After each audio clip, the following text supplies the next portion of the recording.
I am playing the Simmons SDS9, which is a basic drum set up here, which is MIDI'd to this guy here, which is an outboard synthesizer, allowing me to produce a lot of the pitches and sounds that you hear.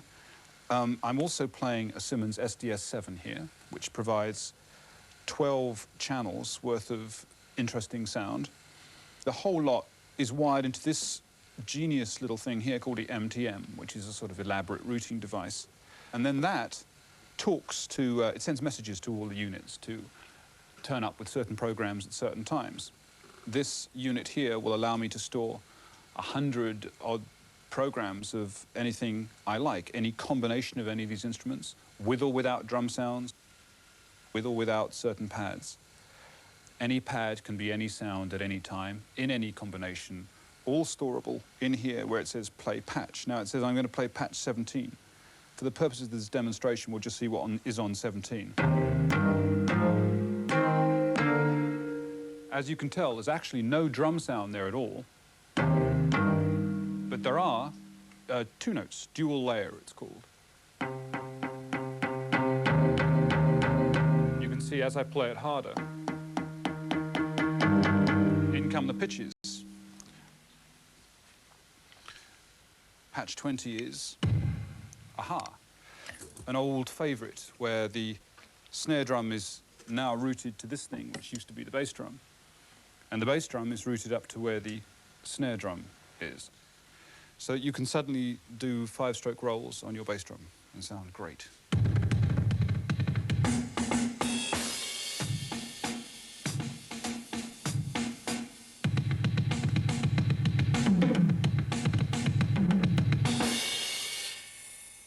So don't worry about that double bass drum technique. You could just route it up there to the snare drum and play that.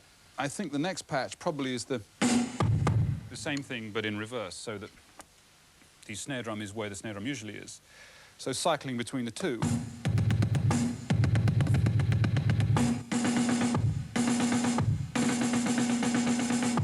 Of course, the pads are all velocity sensitive, which means that the information that is being transmitted through MIDI will change quite radically depending on the strength of the stroke. Just some pitches that...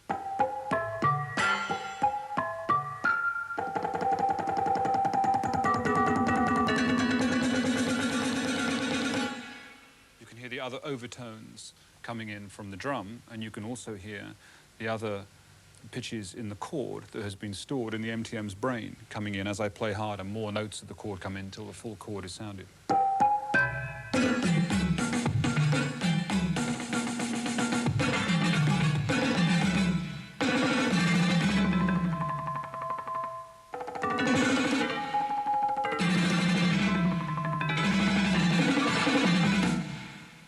All good fun.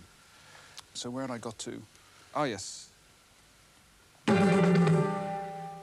More complex sound altogether. Now the MTM is allowing me to add various echoes and delays to each pad differently. I've also instructed the MTM to shift pitches on certain pads. As you can tell, with the one stroke, it's sending a semitone up to the pad so that I can get that particular effect. There we have just one drum sound and the synthesizer pitch. There we have a different kind of delay or repeat. There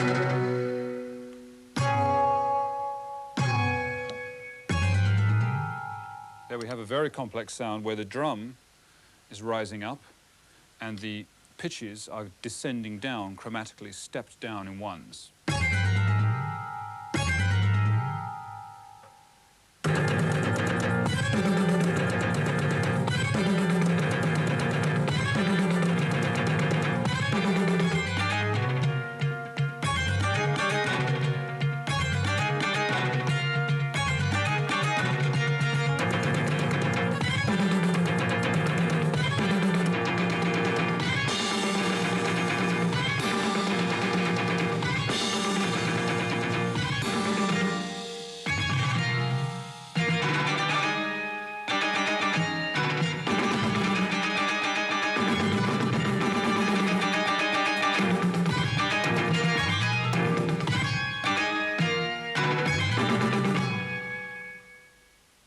grief, well now we've got 4 synth players in the band. Well, just to add to the confusion, the keyboards I play aren't necessarily the ones that make the noise. This is because with MIDI I can choose whichever keyboard I want to use as my controller, which is why I'm often playing different synth parts from this keyboard here, the digital piano, as it's got a comfortable weighted action and wooden keys, and is also very expressive. Although if you're into 200 mile-an-hour synth solos, you can't beat a standard synth action. So for any particular number, I might have 2 keyboards and maybe the sequencer controlling several other synths. So I might spend the rest of my life disconnecting and connecting MIDI leads if it wasn't for this programmable MIDI patch bay. What I do is I take the MIDI ins and outs and plug them all into this box here, and then use the remote control to recall up to 32 different routings. And if I'm feeling particularly clever, I could get it to change all the synth programs automatically. Wonderful, I'll have 3. Now with keyboards you'll mostly find that you play in a MIDI mode called Omni-On Poly, where your synth will respond to all 16 MIDI channels, just like your radio is capable of tuning into many different stations. Now if you had a radio which was capable of receiving only one station, this would be the equivalent of Omni-Off Poly, whereby your synth will respond only to one channel. This is important for sequencers, especially when playing multiple parts on different synths, as you might want, say, one synth playing a bass part on channel 1 and a rhythm part being played by another synth on channel 2 and so on. A mode often used on guitar synthesizer is Omni-Off Mono. This means you can send a signal from each string on 6 different MIDI channels. Now this is handy for, say, splitting the strings into 2 groups and using each group to control a separate synthesizer with its own separate sound. If you're new to synthesizers the same as I am, it's not that difficult to get started. For example, simply by MIDIing up the octapads to a synthesizer and by dialing up the 8 correct MIDI note numbers to correspond to the 8 notes that I want to play, I can jam along with the rest of them. In fact, in this last masterpiece, I'm going to be playing mostly piano and Al's going to be playing mostly drums.